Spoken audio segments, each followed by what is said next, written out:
Please note that the following discussion may be distressing to some viewers. The Gauteng Education Department has expressed concern after the passing of 2 Ekurhuleni learners through suicide. A grade 8 pupil from Gauteng Secondary School in Ekurhuleni and a grade 12 learner from Nigel High School both consumed poison at their homes. The department has urged learners to always seek psychological support. To help us understand what could possibly cause learners to take their own lives, I am joined by Dr. Alicia Porter, the board member of the South African Society of Psychiatrists. Alicia, good to have you on the program this afternoon. Now, this particular stories, or these stories that have emerged during the week about these learners taking their own lives, has again brought to fore these, call it the concerns around learners taking their lives, or even issues around mental wellness also coming to the fore. Firstly, give us an idea of some of the contributing factors which see learners like them taking their lives here. So, I think that we are at the moment in the middle of an child and adolescent mental health pandemic. Yeah. We had COVID, and now we have the mental health of particularly adolescents, which is really been quite distressing. And the thing about children and adolescents is that they are still developing. And so as part of development, there are multiple stresses. And sort of the biggest issue, or the biggest concern, is that a large percentage of children who commit suicide are depressed, although not all people who have depression are suicidal. And so it really is about recognizing mental health issues in children.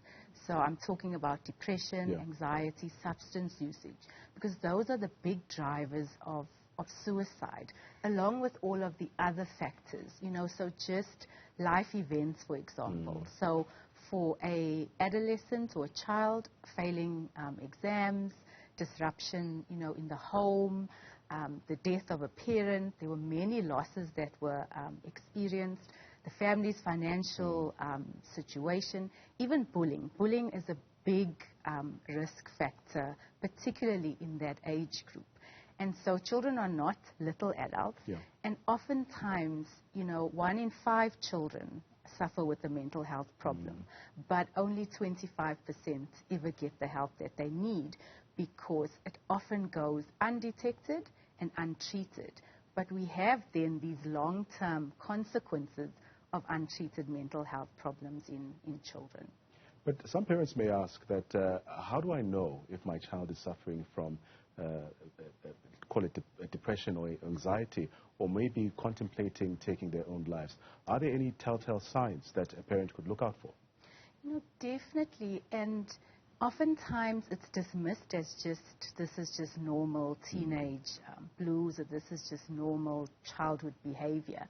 But, things like when children start to decline in their academic performance at school, when they start struggling. Like, I work at a child and adolescent clinic, and a lot of the time the referral comes via the school, where a teacher notices that there is a decline in functioning, or there's a change in behavior. If children for a period of 2 weeks or more, if they're starting to isolate themselves, if they're more irritable than usual, if they are sort of getting involved in substance problems, if they have problems with their sleep, their appetite, if they played sport and they're no longer wanting to do so, those are sort of telltale signs that this is not normal adolescence. This is something to red flag, and it is a cause for concern. Even among adolescents where there is self-harm, for example.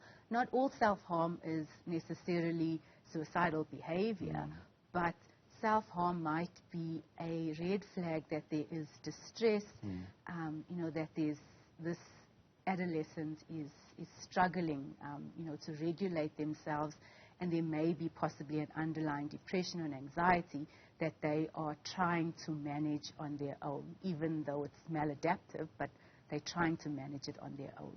Let's speak about avenues to get help here. Some may argue that probably private schools have the luxury of having a psychiatrist or psychologist on site to maybe assist learners, but many of our public schools don't have that particular luxury.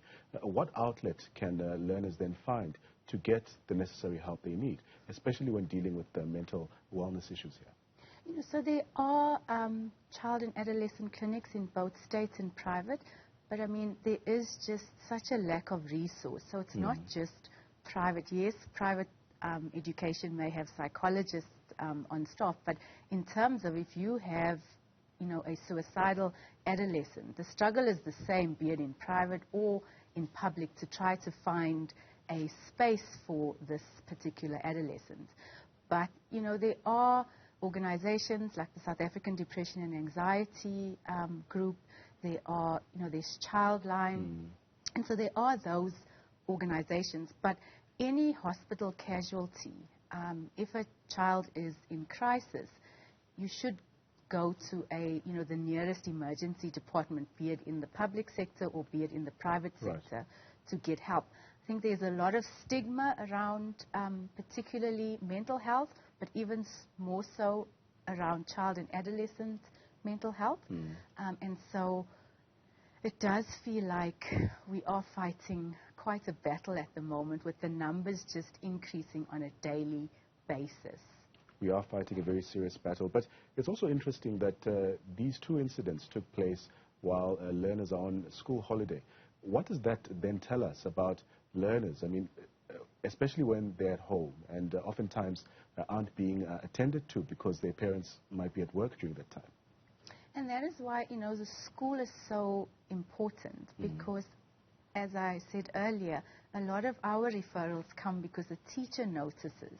And I think when you are at home, you are then left to your own devices. There's no supervision. There's access to these means, and there's no supervision, in a home situation.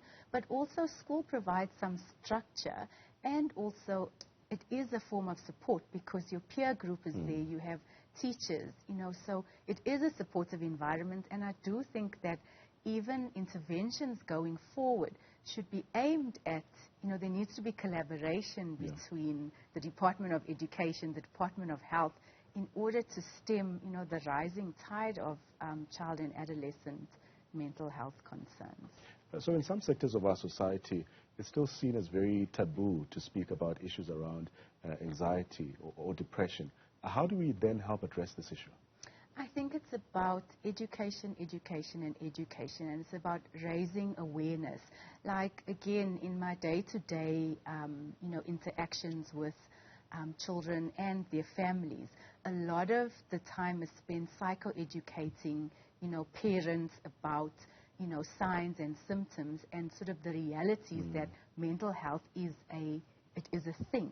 We might not be able to see it on an X-ray, but it is something that is being experienced by the adolescent. And so it really is about creating more awareness and about also empowering parents, because we don't see children in our unit without seeing the parent, because a child comes from a system. And if the child is not okay, it's highly unlikely that the system is okay. And so we need to look at all of these. And so it really is about targeting at the parental level and the family level as well, and not just the individual level, and communities. Now, in South Africa, there are organizations such as SADC, where literally a citizen can go and seek assistance or help when dealing with depression and anxiety. But a lot of people still ask, what is the first step to getting help? What kind of advice would you offer in this regard? So, I think the first step in getting help is actually acknowledging that we have a problem. A lot of the challenge that we face is the lack of acknowledgement that there's a problem. So if we acknowledge there's a problem, then we can work towards finding a solution. So if it's psychological services, then it's to, seek psychological help. It doesn't necessarily have to be psychiatric help on the outset. So there are, like, SADC is one of those organizations, but there are other organizations, where they do offer outside, they are between the private sector and the public sector. But it really is about starting somewhere. And even if the waiting lists are long, get your name on a waiting list is what I would say, because oftentimes that's a deterrent. But if you don't actually take that step, you're never going to get the help that's needed. Now, you're also a board member of the South African Society of Psychiatrists. Maybe quickly tell us about some of the work that this organization does. So, the South African Society of Psychiatrists is a society with that. If you are a qualified psychiatrist, it is a society that caters for psychiatrists, and we have different special interest groups, and one of the interest groups that we have is child and adolescent psychiatry. And so we hope, what we do is we try to advocate and create mental health awareness to the public, but we also then service our members who are the psychiatrists within the country. Dr. Porter, thank you very much for your time. That's Dr. Alicia Porter. She's a board member of the South African Society of Psychiatrists. And just for the help of our viewers as well, if you are seeking help, we did have the number for SADC up on screen. Do make sure that you call them if you even suspect that your child may be suffering from depression.